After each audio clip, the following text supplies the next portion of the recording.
안녕하세요. 펜트리과학원의 김미연입니다. 오랜만이죠? 오늘은 이제 독립형 문제 관련해서 학생분들이 저한테 가장 많이 물어보시는 질문 탑 3에 대한 답변을 해드리려고 합니다. 우선은 독립형 질문 같은 경우 우리 스피킹 1번 문제는 15초 준비 시간 그리고 이제 응답 시간은 45초인 건 다들 알고 계시죠? 그래서 여기서 가장 많이 하시는 질문은 쌤, 이 45초라는 답변을 꽉 채워야 될까요? 짧은 답변이 나은가요? 아니면 중간에 문장이 끊기는 한이 있어도 45초를 넘기는 것이 나은가요? 라고 많이 물어보세요. 우선 당연히 이 45초라는 시간이 딱 정해져 있기 때문에 거기에 맞춰서 알맞게 끝내는 게 제일 베스트예요. 그게 이제 가장 이상적이죠?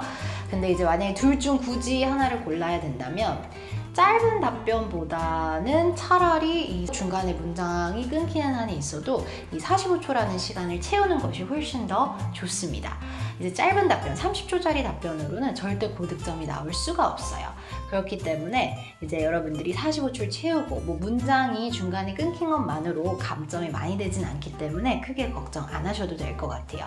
어쨌든 독립형에서 가장 중요한 것은 이 45초라는 주어진 시간을 꽉 채워주시는 것이 가장 중요합니다. 그리고 이제 또 많이 하시는 질문 두 번째는 쌤, 결론 문장이 꼭 필요할까요? 우리 독립형 문제에 결론 문장을 꼭 넣어야 될까요? 제가 넣지 못하고 말하지 못하고 답변을 끝냈는데 어떡하죠? 우선 라이팅과 스피킹은 조금 달라요. 물론 토플 스피킹에서는 어느 정도 포멀한 스피킹을 선호하는 편이긴 하지만 그 라이팅처럼 서론, 본론, 그리고 결론 이 틀이 엄청 중요한 건 아니에요. 그렇기 때문에 결론 문장 꼭 필요하지 않아요. 대신 이제 결론 문장 같은 경우에는 여러분들이 상황을 봐가면서 사용하시는 게 제일 좋은데 예를 들어서 한 5초 정도 남은 시점이라고 해볼게요. 그러면은 뭔가 새로운 이야기를 하기에는 사실 시간이 좀 빠듯하기 때문에 조금 더 깔끔한 마무리를 위해서 여러분들이 그 상황에서는 결론 문장, 나의 주장을 paraphrasing해서 마지막 마무리를 깔끔하게 해주시는 게 좋겠고요. 만약에 한 10초 정도 남은 시점이다. 그러면 굳이 10초라는 시간을 했던 얘기 또 반복해서 결론 문장을 넣을 필요는 없을 것 같고 10초라는 시간은 조금 여유가 되는 시간이기 때문에 그때는 오히려 여러분들이 새로운 이야기, 또 새로운 사례라든지 부연 설명으로 답변을 채워주시는 게 훨씬 더 고득점 받는 데 유리하겠습니다.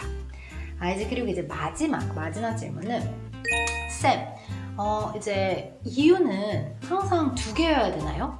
제가 이유를 하나밖에 말하지 못하고 끝냈는데 어떡하죠? 우선 이유의 개수도 스피킹에서는 별로 중요하지 않아요. 이유가 2개여도 되고 하나여도 상관이 없습니다. 대신 이제 학생분들한테 있어서 학원 측에서는 이유를 2개 얘기하라고 좀 추천을 많이 드리는 경향이 있어요. 근데 그 이유가 왜 그러냐면 이게 점수랑 직결이 돼서라기보다는 분들이 하나의 이유로 이야기를 하는 데 있어서는 어쨌든 우리가 채워야 되는 45초라는 시간은 동일하죠. 그래서 하나의 소재로 여러분들이 45초를 채우는 과정에서 자꾸 똑같은 이야기를 반복하고 똑같은 단어들이 계속 많이 나오기 때문에 차라리 아예 다른 소재 2가지를 사용해서 여러분들이 짧게 부연 설명 붙이는 걸 조금 더 쉬워하기 때문에 그래서 이제 이유를 2개 말하라고 추천을 드리는 거지 이유의 개수가 내 점수에 그렇게 엄청 직결적인 영향을 끼치지는 않습니다. 그래서 이제 마지막 3번째 질문도 이유의 개수가 중요한가요? 이유의 개수 항상 2개여야 되나요? 그것도 NO입니다. 중요하지 않습니다. 네, 그럼 이제 여기까지가 학생분들이 평소 저한테 가장 많이 물어보는 독립형 관련 질문 이제 3개에 대한 답변을 드렸고요. 여러분들 어느 정도 좀 궁금증이 해소가 되는데 도움이 되셨길 바랍니다. 여러분들의 관심과 구독은 더 좋은 영상을 만드는 데 큰 도움이 됩니다. 클릭!